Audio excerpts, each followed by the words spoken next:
মুরাদনগরে ধর্ষণ মামলায় ৫ জন গ্রেপ্তার, দ্রুত বিচারের আশ্বাস, ভিডিও সরাতে হাইকোর্টের নির্দেশ।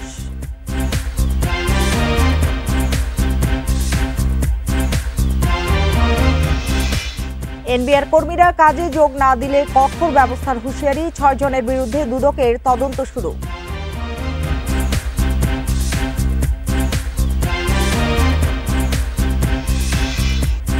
জুলাই সনদ তৈরিতে অগ্রগতি হয়নি বললেন আলী রিয়াজ, সরকার ব্যর্থ হলে ৩ আগস্ট ঘোষণা দেবে এনসিপি।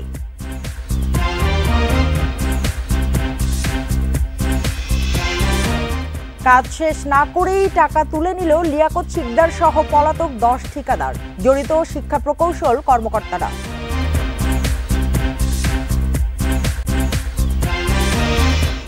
চলতি অর্থ বছরে এখন পর্যন্ত রেমিটেন্স এসেছে $30 বিলিয়ন বেশি, এ যাবৎকালের সর্বোচ্চ।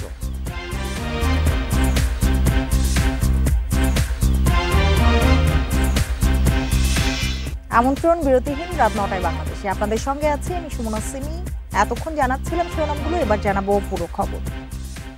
কুমিল্লার মুরাদনগরে ধর্ষণের শিকার নারীর ভিডিও ছড়িয়ে দেওয়ায় ৪ জনকে কারাগারে পাঠানো হয়েছে। বিকেলে আদালতে হাজির করা হলে বিচারক এই আদেশ দেন। এই ভিডিও সামাজিক যোগাযোগ মাধ্যম থেকে সরাতে বিটিআরসিকে নির্দেশ দিয়েছে হাইকোর্ট। একই সঙ্গে নির্যাতিতার নিরাপত্তা নিশ্চিতের আদেশও দেওয়া হয়েছে। এদিকে ঢাকায় গ্রেপ্তার প্রধান আসামি ফজর আলী পুলিশ হেফাজতে হাসপাতালে চিকিৎসাধীন। ১৫ দিন আগে স্বামীর বাড়ি থেকে কুমিল্লার মুরাদনগরে বেড়াতে এসেছিলেন বাবার বাড়িতে। বৃহস্পতিবার রাতে একই গ্রামের ফজর আলী ঘরে ঢুকে ধর্ষণ করে ওই নারীকে। পরে তার চিৎকারে এগিয়ে আসে প্রতিবেশীরা। এ সময় ফজর আলীকে আটক করে মারধর করা হয়। এক পর্যায়ে ঘটনাস্থল থেকে পালিয়ে যান ফজর আলী। এরই মধ্যে ঘটনার ভিডিও ধারণ করে কয়েকজন। সুষ্ঠু তদন্তের মাধ্যমে সুষ্ঠু বিচার হোক, এইটা শুধু আমার প্রত্যাশা না, সকলেরই প্রত্যাশা। তো জিনিসটা অবশ্যই কেন ছড়াইছে, ও কি উদ্যোগ নিয়ে ছড়াইছে, কার কারণে ছড়াইছে, এটা ওদেরকে অবশ্যই নিয়ে এসে তদন্ত করে এটা ওদেরও বিচার করা উচিত। শুক্রবার থানায় মামলা করেন ভুক্তভোগী নারী। পরে শনিবার রাতে ঘটনার ভিডিও সামাজিক যোগাযোগ মাধ্যমে ছড়িয়ে পড়লে সমালোচনার ঝড় ওঠে। এই ঘটনায় জড়িতদের শাস্তির দাবি জানায় স্থানীয়রা। ওনার যেটা বাসার রাস্তা, ওইটা আমরা যুব সমাজ দ্বারা, আমি বলবো বেশি করে যুব সমাজরা মিলে ওনার রাস্তা আমরা বন্ধ করে দিয়েছি। ধর্ষণের ঘটনায় রোববার সকালে প্রধান আসামি ফজর আলীকে ঢাকার সায়দাবাদ থেকে গ্রেপ্তার করে পুলিশ। এছাড়া ভিডিও ধারণ ও প্রচারের ঘটনায় জড়িতদের আইনের আওতায় আনা হবে বলে জানিয়েছে পুলিশ। প্রবাসীর স্ত্রী ওনার বাপের বাড়ি বেড়াতে আসছিলেন, তখন এই ঘটনা ঘটে এবং স্থানীয় কিছু লোকজন তখন ঘরের ভিতর ঢুকে ওই ফজর আলীকে মারপিট করে এবং তখন ফজর আলী কিছুক্ষণ পরে পালিয়ে যায়। এই ঘটনায় মোট ৫ জনকে গ্রেপ্তার করা হয়েছে।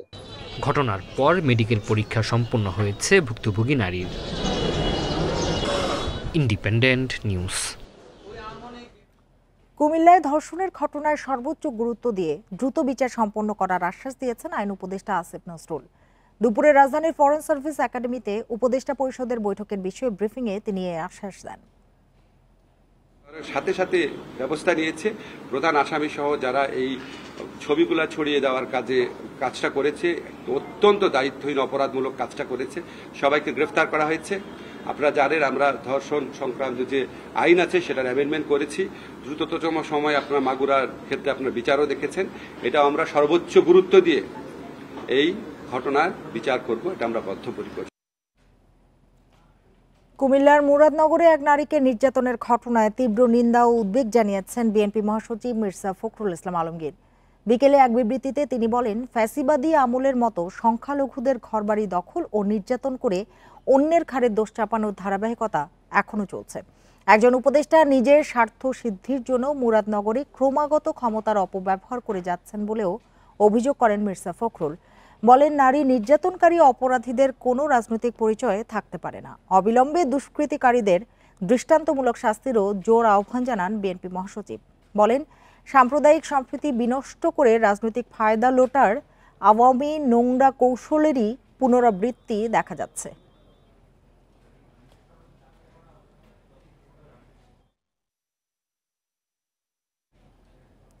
কুমিল্লার মুরাদনগরে ধর্ষণের অপকর্মে আওয়ামী লীগ কর্মী জড়িত থাকলেও বিএনপির উপর দায় চাপানোর অভিযোগ করেছেন দলটির সিনিয়র যুগ্ম মহাসচিব রুহুল কবির রিজভী। সকালে নয়াপল্টনে দলের কেন্দ্রীয় কার্যালয়ে জরুরি সংবাদ সম্মেলনে এই মন্তব্য করেন তিনি। বলেন, আইনশৃঙ্খলা বাহিনী কঠোর না হওয়ায় দেশে এসব ঘটনা ঘটছে। এ সময় কুমিল্লার ঘটনায় জড়িতদের দ্রুত দৃশ্যমান বিচারের দাবি জানান বিএনপি নেতা। বলেন, গণতন্ত্রের পক্ষের রাজনৈতিক দলগুলোর মধ্যে বিভেদ সৃষ্টি ও হেয় করতে চেষ্টা চালাচ্ছে পতিত সরকার। জুলাই অভ্যুত্থানের শহীদদের স্বপ্ন বাস্তবায়নে সবাইকে ঐক্যবদ্ধ থাকার আহ্বান জানান রুহুল কবির রিজভী। যে সেটা করেছে আওয়ামী লীগের একজন নেতা একটি হিন্দু পরিবারে গিয়ে যে অপকর্মটি করেছে, আমার মুখ দিয়ে বলতেও সেটা ঘৃণা লাগছে, সেটা আমাদের দলের নামে চাপিয়ে দেওয়ার চেষ্টা করছে। এনবিআর কর্মীরা আন্দোলন ছেড়ে কর্মস্থলে যোগ না দিলে কঠোর ব্যবস্থা নেবে সরকার। রোববার প্রধান উপদেষ্টার কার্যালয় থেকে এক বিবৃতিতে জানানো হয়, এনবিআরে তথাকথিত আন্দোলন পূর্ব পরিকল্পিত ও দুরভিসন্ধিমূলক। এতে এনবিআরের সব শ্রেণীর চাকরিকে অত্যাবশ্যকীয় সার্ভিস ঘোষণা করা হয়। এদিকে এনবিআর সংস্কার পর্যালোচনায় জ্বালানি উপদেষ্টা ফজলুল কবিরকে প্রধান করে 5 সদস্যের কমিটি গঠন করেছে সরকার।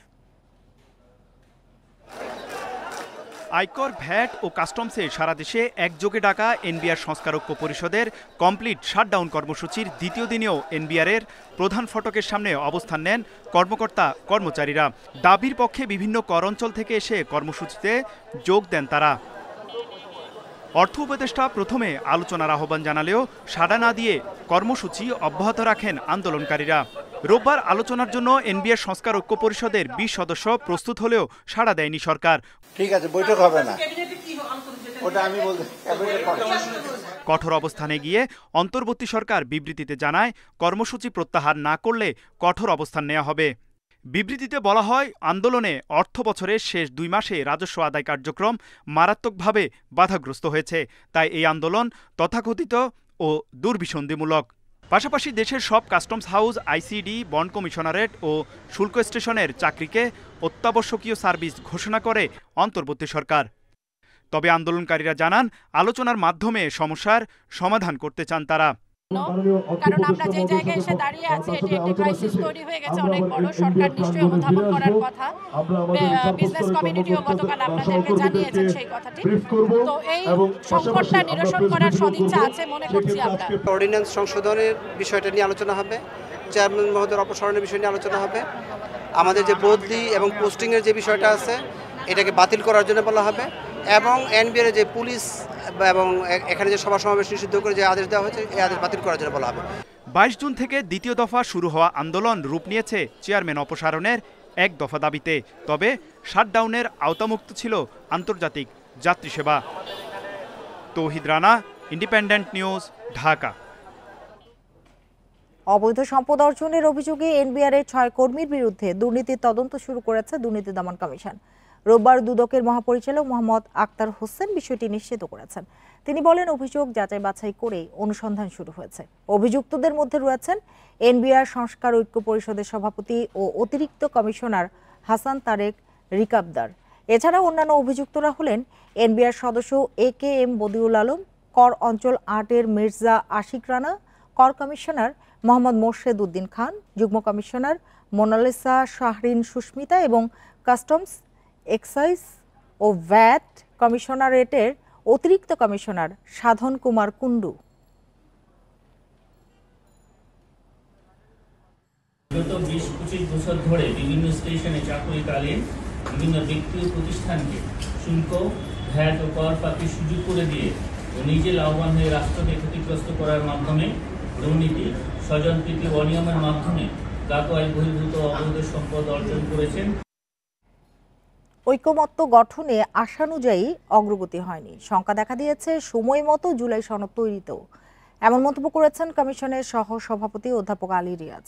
এদিকে দ্বিকক্ষ বিশিষ্ট সংসদ নিয়ে অধিকাংশ দল একমত হলেও উচ্চকক্ষের কাঠামো নিয়ে মতভেদ রয়েছে। এছাড়া সাংবিধানিক পদে নিয়োগ কমিটির প্রস্তাব নিয়েও আপত্তি জানিয়েছে বিএনপি। চলছে ঐক্যমত কমিশনের দ্বিতীয় পর্যায়ের বৈঠক। রোববার ফরেন সার্ভিস একাডেমিতে রাজনৈতিক দলগুলোর সঙ্গে 7ম দিনের বৈঠক অনুষ্ঠিত হয়। শুরুতেই জুলাই অভ্যুত্থানের প্রেক্ষাপট তুলে ধরেন কমিশনের সহসভাপতি আলী রিয়াজ। বলেন, জুলাইয়ের মধ্যে জাতীয় সনদ তৈরির অঙ্গীকার করা হয়েছে, তবে ঐক্যমতের অগ্রগতি নিয়ে হতাশা রয়েছে।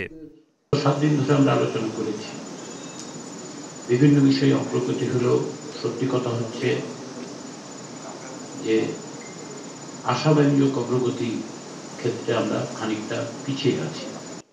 সাংবিধানিক ও সংবিধিবদ্ধ প্রতিষ্ঠানের নিয়োগ কমিটি, দ্বিকক্ষ বিশিষ্ট সংসদ, উচ্চকক্ষের নির্বাচন প্রক্রিয়া নিয়ে মত দিয়েছেন রাজনীতিবিদেরা। আমরা আপার হাউসটাকে চাই যে এটা সংখ্যানুপাতিক হারে হোক। তাতে হয় কি জিপিআর, তাতে হয় কি এটা একটা ভেরিয়েশন আসে। 100 সদস্য বিশিষ্ট একটি উচ্চকক্ষ করতে হবে, এ বিষয়ে একমত, কিন্তু উচ্চকক্ষের গঠন সংখ্যানুপাতিক অর্থাৎ মোট প্রাপ্ত ভোটের ভিত্তিতে হবে, এ বিষয়ে এখনো ঐকমত্য হয়নি। সাংবিধানিক ও সংবিধিবদ্ধ প্রতিষ্ঠানের নিয়োগ কমিটিও চায় না বিএনপি। এতে সংস্কার চেষ্টা বাধাগ্রস্ত হবে বলে মন্তব্য করে এনসিপি ও জামায়াত। সমস্ত সংস্থাগুলোর স্ব আইন যেগুলো আছে তার মধ্যে আমরা সংশোধনী আনি এবং সেই আইনগুলোতে সংস্কার করে আরও স্বচ্ছতা, জবাবদিহিতা আমরা নিশ্চয়তা বিধান করি এবং সেই গঠন প্রক্রিয়াটা আরও শক্তিশালী করি। আবার আমরা স্বৈরাচারের দিকে যেতে পারি, আবার সেই রাজনৈতিক দুর্বৃত্তায়ন যেটা, ক্ষমতার যেটা, সেটা আমরা যেতে পারি। আমি মনে করি এরকম সংস্কারবিহীন একটি নির্বাচনের যদি আমরা এগিয়ে যাই, সেই নির্বাচন দেশের পরিবর্তন আনবে না। তাদের ইচ্ছা মতো, মর্জি মতো দলান্ত ব্যক্তিদেরকে নিয়োগ দেবে, তাদের মতো করে সেই প্রতিষ্ঠানগুলোকে ব্যবহার করবে, বিরোধী মতকে দমন করবে এবং বাংলাদেশে সরকারের জবাবদিহিতার জায়গাকে নিশ্চিত হতে দেবে না।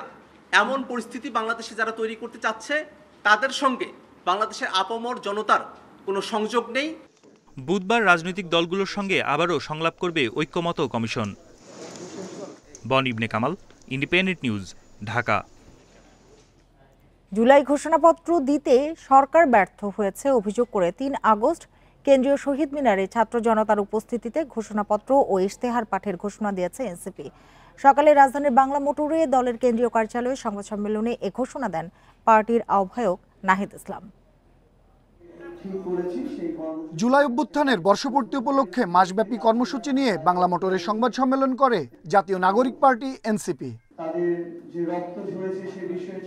সংবাদ সম্মেলনে জানানো হয়, 1 জুলাই থেকে দেশ গড়তে জুলাই পদযাত্রা কর্মসূচি পালন করবে এনসিপি।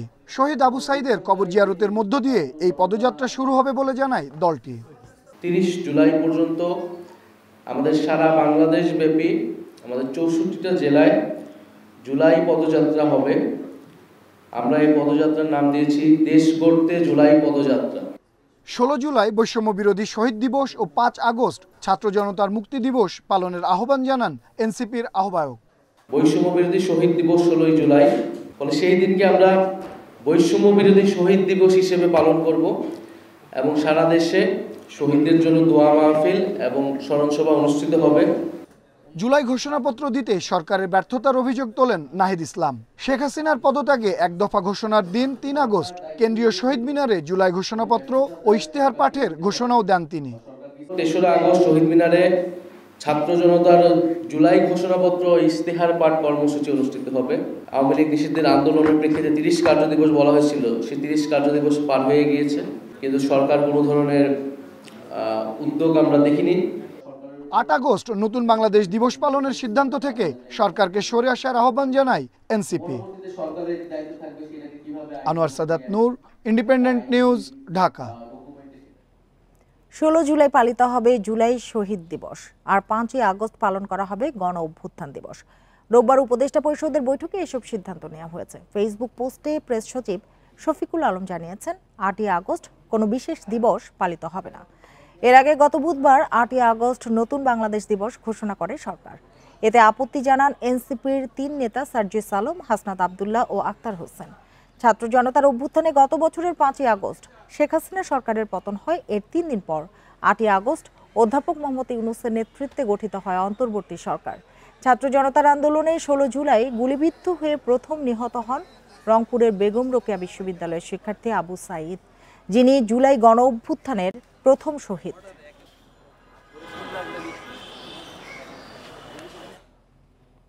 মামলা বাণিজ্য ও ভুয়া মামলা থেকে রেহাই পেতে সরকার ফৌজদারি দণ্ডবিধিতে সংশোধনী আনছে বলে জানিয়েছেন আইন উপদেষ্টা আসিফ নজরুল। এর ফলে প্রাথমিক তদন্তেই খালাস পাবেন ভুয়া মামলার আসামিরা। দুপুরে রাজধানীর ফরেন সার্ভিস একাডেমিতে উপদেষ্টা পরিষদের বৈঠক শেষে ব্রিফিংয়ে এসব কথা জানান উপদেষ্টা। বলেন, মিথ্যা অভিযোগে করা ভুয়া মামলায় রেহাই পেতে নতুন বিধান যুক্ত করা হয়েছে। এতে বলা হয়েছে, পুলিশ কমিশনার বা পুলিশ সুপার যদি প্রাথমিক তদন্তে মনে করেন অভিযোগ যৌক্তিক নয়, তাহলে সেই রিপোর্ট ম্যাজিস্ট্রেটের কাছে জমা দিতে হবে। ম্যাজিস্ট্রেট তথ্য প্রমাণের ঘাটতি দেখলে বিচার শুরুর আগে অভিযুক্তদের মুক্তি দিতে পারবেন। কিছু কিছু ক্ষেত্রে আপনার এক ধরনের মামলা বাণিজ্য থাকে। এই লোকগুলা যারা এখানে আসামি হন, ওনারা 2-3 বছর যাবৎ একটা আশঙ্কার মধ্যে থাকেন যে কখন ওনাদেরকে গ্রেফতার করা হবে বা ওনাদের ক্ষেত্রে মানে গ্রেফতার বাণিজ্যটা হয় কিনা। সেটা থেকে পরিত্রাণ পাওয়ার জন্য আমরা একটা নতুন বিধান করেছি সিআরপিসিতে 173A। ভবন নির্মাণ শেষ না করেই 1,70,00,000 টাকার বিল তুলে নিয়েছেন হত্যা মামলার পলাতক আসামি ছাত্রলীগের সাবেক সভাপতি লিয়াকত শিকদার। গণ অভ্যুত্থানের পর কাজ শেষ না করে এমন 10 পলাতক ঠিকাদার বিল তুলেছেন। শিক্ষা প্রকৌশল অধিদপ্তরের শীর্ষ কর্মকর্তাদের যোগসাজশে এ মাসেই বিল তুলে নেন তারা। যদিও প্রধান প্রকৌশলী বলছেন, জড়িতদের বিরুদ্ধে ব্যবস্থা নেওয়া হবে। রাজধানীর শেরেবাংলা সরকারি মহিলা কলেজের 10 তলা ভবন নির্মাণের কাজ শুরু হয় 2019 সালে। 7 বছর পার হলেও শেষ হয়নি কাজ। ভবনটির ঠিকাদার নিষিদ্ধ ছাত্রলীগের সাবেক সভাপতি লিয়াকত শিকদার, যিনি জুলাই আন্দোলনে হত্যা মামলার পলাতক আসামি। লিয়াকত শিকদার ও তার স্ত্রীর ব্যাংক হিসাব জব্দ হওয়ার পর নতুন অ্যাকাউন্ট খুলে শিক্ষা প্রকৌশল থেকে গত 23 জুন 1,70,00,000 টাকার বিল নেওয়া হয়। এর আগে মার্চেও দেয়া হয় 1 কোটি টাকার বিল, কিন্তু কাজ শেষ হয়নি। দীর্ঘ 7 বছরেও কাজ শেষ না হয় চরম ভোগান্তিতে শিক্ষক শিক্ষার্থীরা। ব্যাহত হচ্ছে শিক্ষার পরিবেশ। এই বিল্ডিংটা বন্ধ থাকার কারণে আমাদের বাচ্চাদের ক্লাস করতে খুব সমস্যা হচ্ছে। সবাই এখন ওই বিল্ডিং এ ক্লাস করতেছে, তো আমাদের ক্লাসে একটুখানি হইতেছে, সমস্যা হইতেছে। তো তখন থেকে দেখতেছি বানানো হচ্ছে। আমি এখন 10ম শ্রেণীতে পড়ি, এখনো দেখতেছি বানানো হচ্ছে। বীরশ্রেষ্ঠ মুন্সি আব্দুর রউফ পাবলিক কলেজের একাডেমিক ভবন নির্মাণেও একই ঘটনা ঘটেছে। এরকম বেশ কয়েকটি শিক্ষা প্রতিষ্ঠানেরই ভবন নির্মাণের কাজ শেষ না করেই শিক্ষা প্রকৌশল অধিদপ্তরের কর্মকর্তাদের যোগসাজশে বিল তুলে পালিয়ে আছে ঠিকাদাররা। শিক্ষা সংশ্লিষ্টরা বলছেন, এসব কর্মকর্তার বিরুদ্ধে নিতে হবে কঠোর ব্যবস্থা, না হলে এই ধরনের ঘটনার পুনরাবৃত্তি ঠেকানো যাবে না। শিক্ষা গবেষকরা বলছেন, কাজ শেষ না করেই বিল দিলে সেই কাজ শেষ হওয়ার সুযোগ বেশিরভাগ ক্ষেত্রেই আর থাকে না। তাড়াহুড়ো করে যখন জুন মাস আসে, তাড়াহুড়ো করে বিল দেওয়ার একটা বিষয় দেখিয়ে একটা অজুহাত দাঁড় করায়, অজুহাত দাঁড় করিয়ে যে কাজটা আমরা বিল দেওয়া লাগবে, এই অর্থ বছর টাকাটা বরাদ্দ করে দিয়ে দেওয়া লাগবে, তো করে দেয়। এবং কোয়ালিটি যেমন খারাপ হয় এবং আনফিনিশড থেকে যায় অনেক কাজ। শিক্ষা প্রকৌশল অধিদপ্তরের প্রধান প্রকৌশলী ও প্রকল্প পরিচালকের নির্দেশেই কাজ শেষ না হলেও বিল দেয়া হয়েছে। এমন অভিযোগ অস্বীকার করে প্রধান প্রকৌশলী বলছেন, দায়ীদের বিরুদ্ধে ব্যবস্থা নেওয়া হবে। এখানে চিফ ইঞ্জিনিয়ার প্রকল্প তোলার নির্দেশ দিতে পারে। অর্থ ব্যয়ের সাথে এবং বিল পেমেন্টের সাথে চিফ ইঞ্জিনিয়ারের কোনো সংশ্লিষ্টতা নেই। এখানে নির্দিষ্ট টায়ার আছে, বিশেষ করে আমাদের এক্সিকিউটিভ ইঞ্জিনিয়ার যারা দায়িত্ব পালন করে তারাই পেমেন্ট করে থাকে। যদি তাদের কার্যক্রমে কোনো অসঙ্গতি থাকে আমরা বিষয়টি খতিয়ে দেব। যোগ সাজশে পলাতক স্বৈরাচারের দোষরদের এখনো অনৈতিক সুবিধা দেয়াকে লজ্জাজনক বলছেন বিশ্লেষকরা। নূরে আলম, ইন্ডিপেন্ডেন্ট নিউজ, ঢাকা। চলতি অর্থবছর শেষ হওয়ার আগেই $30 বিলিয়ন বেশি রেমিটেন্স এসেছে, যা গত অর্থ বছরের একই সময়ের চেয়ে 26% বেশি। রেমিটেন্স প্রবাহ ও IMF এর অর্থ ছাড়ের ফলে নিট বৈদেশিক মুদ্রার রিজার্ভও ছাড়িয়েছে $31 বিলিয়ন। বিশ্লেষকেরা বলছেন, অর্থ পাচার নিয়ন্ত্রণ ও হুন্ডি প্রবণতা কমায় বৈধ চ্যানেলে রেমিটেন্স প্রবাহ বেড়েছে। টালমাটাল রাজনৈতিক পরিস্থিতির মধ্য দিয়ে শুরু হয় চলতি অর্থ বছর। বছরের শুরুতে জুলাই অভ্যুত্থানে রেমিটেন্সের প্রবাহে ধীরগতি থাকলেও আওয়ামী লীগ সরকারের পট পরিবর্তনের পর রেমিটেন্সের প্রবাহে গতি আসে। চলতি মাস শেষ না হতেই $250 কোটি বেশি রেমিটেন্স এসেছে, যা গত বছরের একই সময়ের চেয়ে প্রায় 7% বেশি। আর চলতি অর্থ বছরে 28 জুন পর্যন্ত রেমিটেন্স এসেছে $30 বিলিয়ন বেশি। সব মিলিয়ে চলতি অর্থ বছরে যে রেমিটেন্স এসেছে তা আগের বছরের চেয়ে 26.5% বেশি। রেমিটেন্সের গতি বাড়ায় দেশে রিজার্ভও ছাড়িয়েছে $31 বিলিয়ন। কমপ্লায়েন্স হওয়ার কারণেই বেশ কিছু ডেভেলপমেন্ট পার্টনার, আপনি IMF বলেন, ADB বলেন, জাইকা, AIIB, তারা কিছু কিছু করে তহবিল আমাদেরকে দিয়েছে এবং তারই কম্বাইন্ড ইফোর্ট আমরা দেখতে পেলাম, কম্বাইন্ড রেজাল্ট আমরা দেখতে পেলাম এই বছরের অর্থ বছরের শেষান্তে এসে $30 বিলিয়ন মাইল ফলকটা আমরা $30 বিলিয়ন উন্নীত করতে সক্ষম হয়েছে। বিশ্লেষকরা বলছেন, ছাত্র জনতার অভ্যুত্থানের পর অন্তর্বর্তী সরকারের নানা পদক্ষেপে দেশের প্রতি আস্থা বেড়েছে প্রবাসীদের। তবে দক্ষ জনশক্তি রপ্তানি করার পাশাপাশি হুন্ডি কমানো গেলে রেমিটেন্স প্রবাহ বাড়বে কয়েক গুণ। আমি খারাপ মনে করব না, ডেফিনেটলি রিজার্ভ বাড়াটা খুব ভালো। ফরেন ইনভেস্টরদের বাংলাদেশের উপর কনফিডেন্স আসবে, কারণ বাংলাদেশ ওরা যখন চলে যাবে তখন বাংলাদেশ তাদের টাকা ফেরত দিতে পারবে, সেই ধরনের একটা বিশ্বাস আসবে। তো এটা তো ভালো দিক, এটা খারাপ দিক না। তবে এটা ডেফিনেটলি আবার কমতেও পারে, এক্সপোর্ট কমে যাবে, ইম্পোর্ট হবে, তখন হয়তো আবার কমে যাবে। এটি মার্কেট ইকোনমি, এটি নিয়ম। প্রবাসী আয়ের এই ধারা অব্যাহত থাকলে বৈদেশিক মুদ্রার সংকট মোকাবেলা করা সহজ হবে বলে মত বিশ্লেষকদের। Shafiul Alam Sujan, Independent News, Dhaka. NBR কর্মীদের শাটডাউন সহ সব কর্মসূচি প্রত্যাহার করেছে সংস্কার ঐক্য পরিষদ।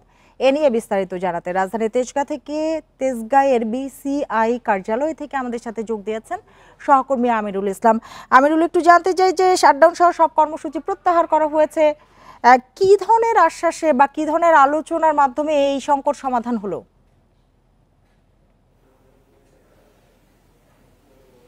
জি, আপনি জানেন যে গত 2 মাস ধরেই এনবিআর এর কর্মকর্তাদের কর্মসূচি পালন করা হচ্ছিল, আর সর্বশেষ গত 2 দিন ধরে তারা শাটডাউন কর্মসূচি পালন করেছেন। এছাড়া মার্চ টু এনবিআর পালন করেছেন এবং এর বিপরীতে কিন্তু সরকার চেয়েছিলেন তাদের সাথে বসতে এবং তারা সেটা প্রত্যাখ্যান করে এক দফা দাবিতে যায়, যেটা হচ্ছে চেয়ারম্যানের পদত্যাগ। আর সবশেষ হচ্ছে তারা আবার সরকারের সাথে কথা বলতে গেলেও সরকার সেখানে কথা বলতে চায়নি, বরঞ্চ তারা ব্যবসায়ীদের সাথে কথা বলেছেন এবং ব্যবসায়ীদের সাথে আবার সরকার কথা বলেছেন। সব মিলিয়ে আসলে তাদের সমন্বয়ে কথা যেটা এসেছে যে তারা বেশ কয়েকটা কথায় একমত হয়েছেন, হয়ে ব্যবসায়ীদের সাথে একমত হয়ে তারা বলছেন যে এই যে কর্মসূচি আছে বা যে শাটডাউন আছে সেটি প্রত্যাহারের কথা তারা বলছেন। এছাড়া এখানে যে BCI এর যে কার্যালয়ে তারা এই সংবাদ সম্মেলনটি করেছেন, সেখানে তারা জানিয়েছেন। এছাড়া সংস্কার ঐক্য পরিষদের যে কর্মকর্তারা আছেন তারা বললেন যে এই যে দাবি মানা হয়েছে, এখানে বেশ কয়েকটি দাবি তারা তুলেছেন যেটা সরকারের সাথে তারা এক হয়ে কাজ করবেন। তাছাড়া এখানে আরও বেশ কয়েকটা দাবি উঠে এসেছে, যে জায়গার মধ্যে তারা বলছেন রাজস্ব ভবনের যে সংস্কারের কথা আছে সেটা উঠে এসেছে, তারা সংস্কার চাচ্ছেন রাজস্ব ভবনের। এছাড়া আরও যে ভেতরে বেশ কয়েকটা রয়েছে, যেমন চেয়ারম্যানের অপসারণের কথা আছে, আরও বেশ কয়েকটা দাবি আছে। তো এই সব কিছু নিয়ে আসলে তারা সরকারের সাথে বসবেন, আগামীতে বসবেন, যদিও এখন পর্যন্ত ব্যবসায়ীদের সাথে তারা কথা বলেছেন। আর সবশেষ তারা আগামীকাল মানে এখন থেকেই আসলে এনবিআর কর্মকর্তাদের যে সংস্কার ঐক্য পরিষদের যে কর্মসূচি বা হচ্ছে শাটডাউন সেটা তারা প্রত্যাহার করেছে। আমিরুল ইসলাম, আপনাকে অনেক ধন্যবাদ আমাদের সাথে যুক্ত হওয়ার জন্য। সন্ত্রাসবাদের সংশ্লিষ্টতার অভিযোগে মালয়েশিয়ায় আটক 36 জনের তথ্য চেয়েছে বাংলাদেশ হাইকমিশন এ বিষয়ে যোগাযোগ করছে বলে জানিয়েছে পররাষ্ট্র মন্ত্রণালয়। মালয়েশিয়ার স্বরাষ্ট্রমন্ত্রী দাতুক সেরি সাইফুদ্দিন ইসমাইলের বরাত দিয়ে শুক্রবার দ্য স্ট্রেটস টাইম জানায়, কয়েকদিন ধরে 3 ধাপে অভিযান চালিয়ে 36 জনকে আটক করা হয়েছে। তাদের মধ্যে 5 জনকে সন্ত্রাসবাদের সাথে সম্পৃক্ত থাকার অপরাধে আদালত অভিযুক্ত করেছে। এছাড়া 15 জনকে দেশে ফেরত পাঠানোর নির্দেশ দেওয়া হয়েছে। বাকি 16 জনের বিরুদ্ধে তদন্ত চলছে। তবে এ বিষয়ে বাংলাদেশকে এখনো আনুষ্ঠানিক কিছু জানায়নি মালয়েশিয়া। শুধু একটি বিবৃতি বাংলাদেশ হাইকমিশনে পাঠানো হয়েছে। হাইকমিশন মালয়েশিয়া সরকারের কাছে আটকদের পূর্ণাঙ্গ পরিচয় চেয়ে ফিরতি চিঠি দিয়েছে।